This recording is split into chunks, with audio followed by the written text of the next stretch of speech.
Nama saya Sri Ayu Granaulan. Saya dari kelas Manajemen Plus.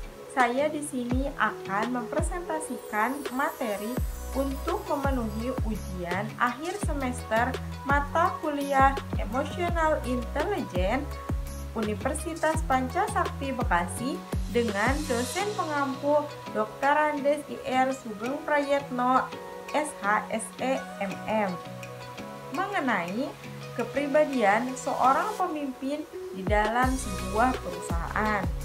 Kepribadian seorang pemimpin dalam perusahaan. Perusahaan yang akan saya bahas tentang kepribadian seorang pemimpinnya ialah perusahaan di mana saya tempat bekerja, yaitu di PT Asahi Denso Indonesia. Nah, PT Asahi Denso Indonesia berdiri sejak bulan Mei tahun 2005.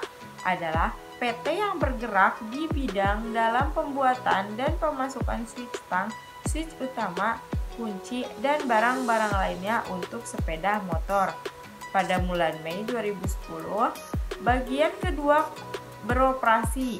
Ia memiliki peralatan lengkap untuk pencetakan resin dan mesin di casting dan bekerja dengan negara-negara yang merupakan pemimpin global dalam manufaktur sepeda motor, memenuhi permintaan mereka akan produk-produk yang berkualitas tinggi. Nah, untuk itu saya bekerja seorang operator di bagian di casting. Pastinya saya mempunyai seorang leader atau pemimpin yang memimpin seorang operator untuk melakukan pekerjaan, mengatur, mengkondisikan keadaan lingkungan di bagian di casting. Nah, untuk itu saya bekerja sebagai operator produksi di bagian di casting. Pastinya saya mempunyai seorang leader atau pemimpin yang memimpin kita operator untuk melaksanakan pekerjaan, mengatur, mengkondisikan keadaan yang ada di lingkungan di casting.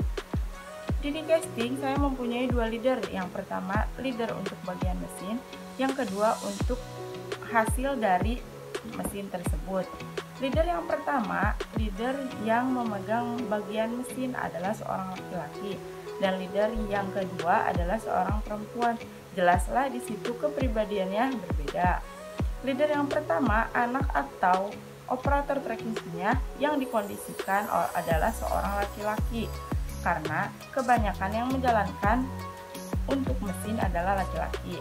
Leader ini sangatlah lantang dalam menyampaikan sesuatu, mempunyai tanggung jawab yang besar, karena patokan leader inilah yang mempunyai penguasaan materi yang banyak hingga mengajarkan anak-anak sesuai dengan ketentuan, serta mampu mengarahkan apabila anak-anak tidak konsisten. Selain itu juga, dari segi penguasaan materi, pastilah dia paham sekali akan mengoperasikan mesin atau apabila ada masalah yang terjadi di mesin, serta EQ yang dimilikinya pun seimbang. Contohnya, apabila seorang teknisi mengoperasikan mesin melakukan kesalahan akan mesin yang ia pegang, di situ jelas kesalahan dilakukan oleh seorang teknisi.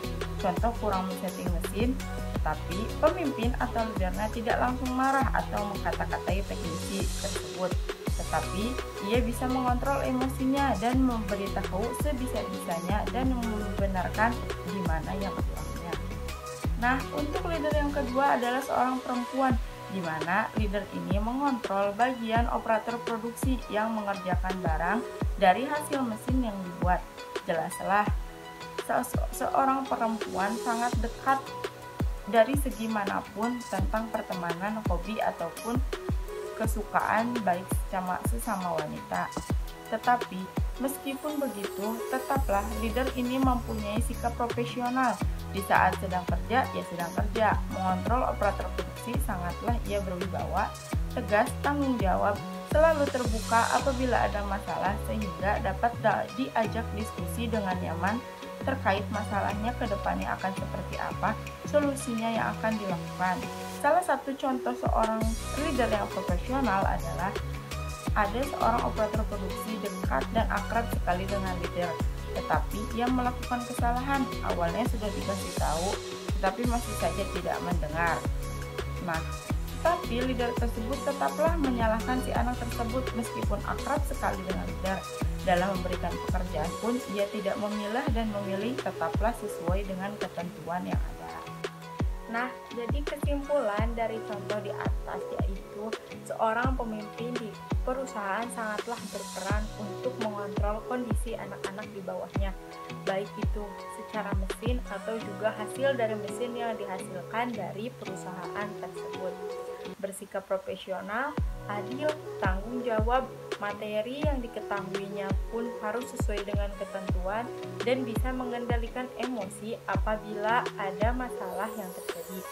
Maka dengan itu akan menghasilkan barang yang berkualitas tinggi secara quality dan juga quantity.